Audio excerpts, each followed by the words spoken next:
তারেক রহমানও তার মা এবং বাবার সেই পথ ধরে তিনি একটি বাংলাদেশকে একটি অন্তর্ভুক্তিমূলক ইতিবাচক বাংলাদেশ গড়ার জন্য তিনি কাজ শুরু করেছেন। আসুন আমরা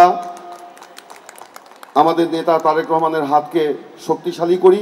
ইতিমধ্যেই তিনি যে বাংলাদেশের রাজনীতিতে আলোড়ন সৃষ্টি করেছেন, শুধু বাংলাদেশের জনগণের মধ্যেই নয়, বিশ্বব্যাপীও এটা একটা দৃষ্টি আকৃষ্ট হয়েছে এবং আমরা খুব আশাবাদী ইনশাআল্লাহ আগামী নির্বাচনে বিএনপি বিজয়ী হয়ে আমরা কি তারেক রহমানের নেতৃত্বে নতুন বাংলাদেশ গড়ে তুলব, যে বাংলাদেশ হবে সাম্যের বাংলাদেশ, যে বাংলাদেশ হবে মানবিক বাংলাদেশ, যে বাংলাদেশ হবে গণতন্ত্রের বাংলাদেশ, যে বাংলাদেশ হবে সম্প্রীতির বাংলাদেশ। সেই লক্ষ্যে আসুন আমরা এগিয়ে যাই।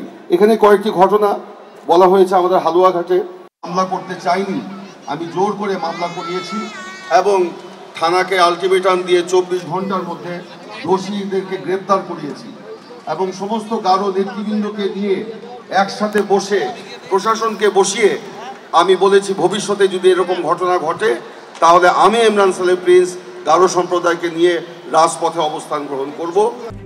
RICL TMX, যুগের পর যুগ স্থাপনা থাকে মজবুত।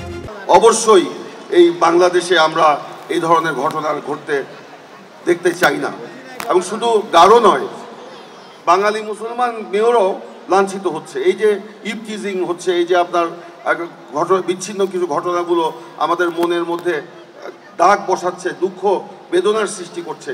আমাদের এগুলোকে দূর করতে হবে এবং আসুন আমরা সকলে মিলে আমরা সেই কাজটি করি। এখানে আমাদের নেতৃবৃন্দ, গারো নেতৃবৃন্দ কয়েকটি দাবির কথা বলেছেন। আমি এখানে আমাদের মাননীয় মহাসচিব এখানে উপস্থিত আছেন, তারা এখানে ঢাকায় একটি সাংস্কৃতিক একাডেমির কথা বলেছেন।